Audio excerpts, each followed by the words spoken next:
Hey everyone, welcome back to our channel How To Tutorials. In today's quick guide, I will show you how to receive Bitcoin using the bitcoin.com wallet application. So let's get right into it.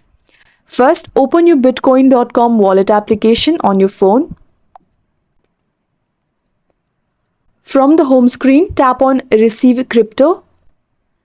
This will bring up your wallet's unique Bitcoin address and QR code. If you have more than one wallet, make sure you select the Bitcoin BTC wallet.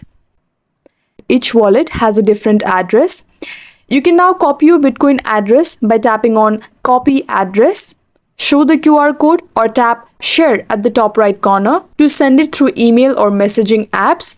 The sender will use this to send you Bitcoin.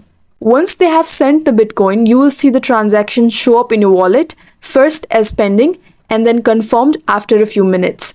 And that's it. Your Bitcoin will appear in your wallet once the transaction is confirmed. You are now ready to hold, send, or spend it. And that's it. If this video helped, drop a like and subscribe for more simple crypto tutorials. Thanks for watching and I'll see you in the next one.